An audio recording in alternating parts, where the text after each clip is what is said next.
Hey, it's your coach colleague, your queen, Dr. Brenda Bowers. I apologize. I did not do the biblical numbers. I said, what you doing? Just posting about regular 19. We want to know what the Bible says. Here we go. 19 in biblical uses.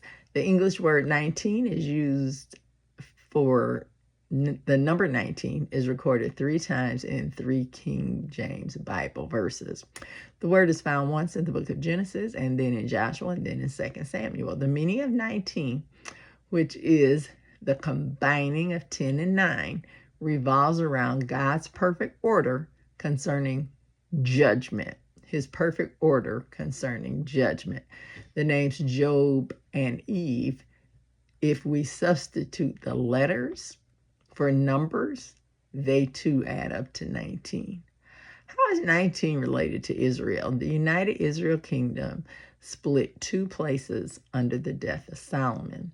The piece referred to as Israel of the northern 10 tribes had Jeroboam as their first king.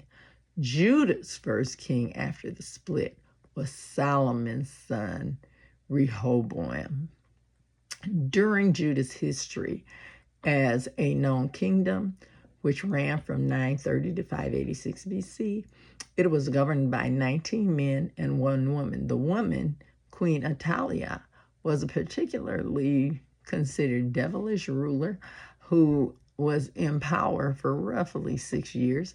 Judah in 586 is conquered by Babylonian King Nebuchadnezzar. He destroys the kingdom, he burns Jerusalem and its temple to the ground, and then takes most of the people as captive back to Babylon. Discovered in 1947, the Dead Sea Scrolls were found east of Jerusalem. Among all scrolls unearthed over the years, 19 copies of Isaiah the prophet have been identified. One of the 10 most frequently mentioned women in the Bible, Mary, Jesus' mother, is listed 19 times.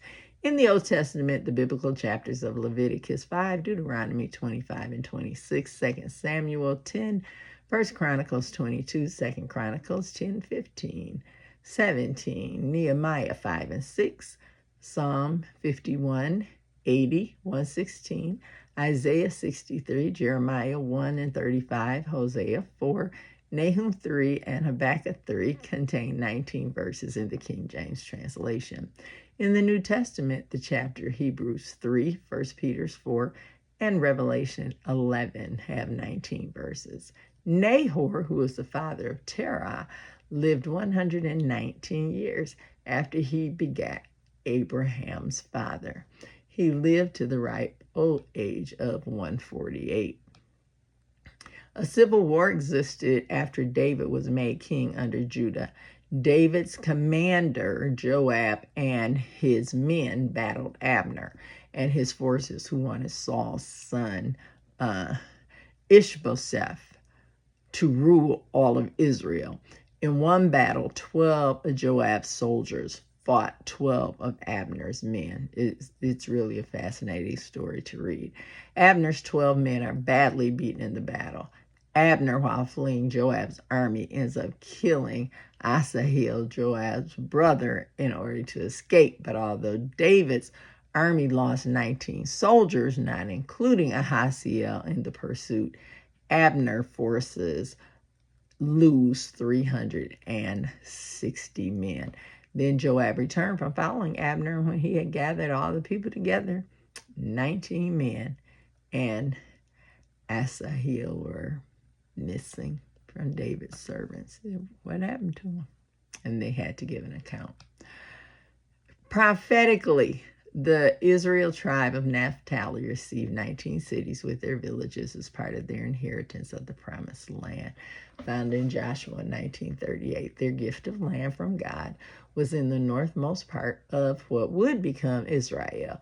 It encompassed the entire western section of the Sea of Galilee. Isaiah proposed that the land of Naphtali and Zebulun would someday see a shining beacon in their land. The prophecy, which only the book of Matthew records as being fulfilled, did come true during the life of Jesus Christ. The people who were sitting in darkness have had a great light, and to those who are sitting in the realm of the shadow of death, light was sprung up, according to Matthew 4:16.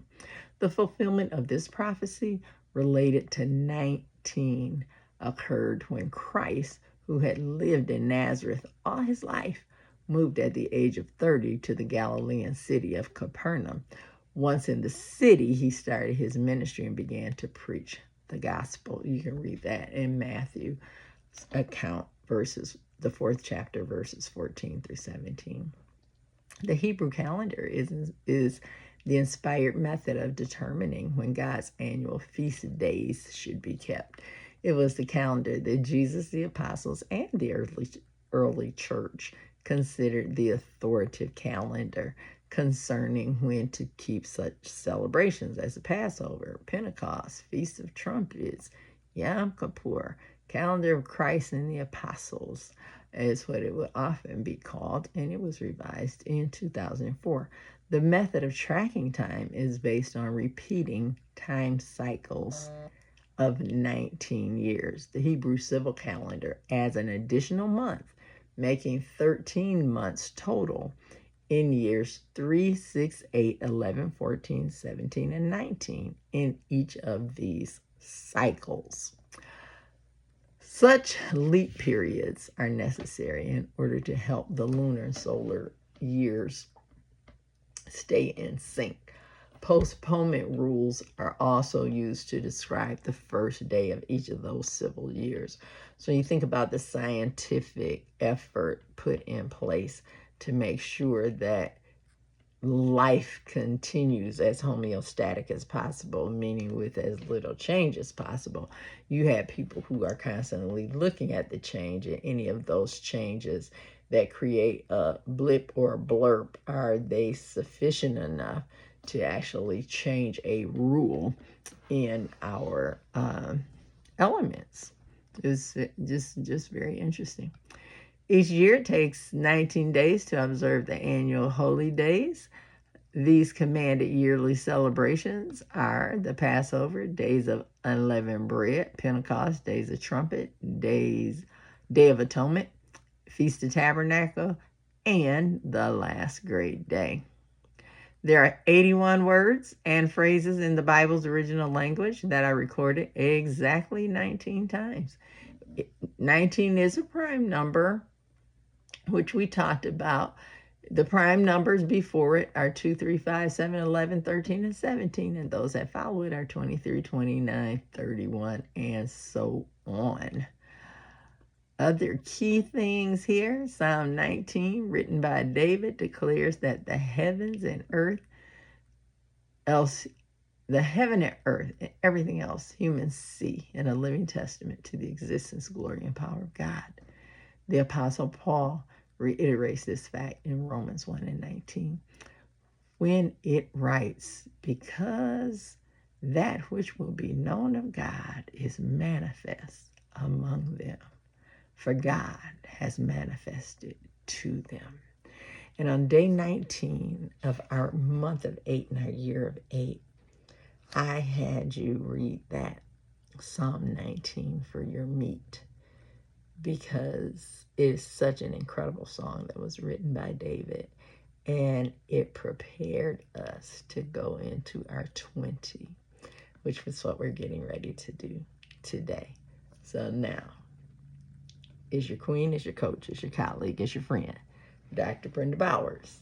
Now I gotta go catch up to the 20s, but I did come back and do the biblicals of the 19. I love you so much. It's always only until soon. Agape and shalom.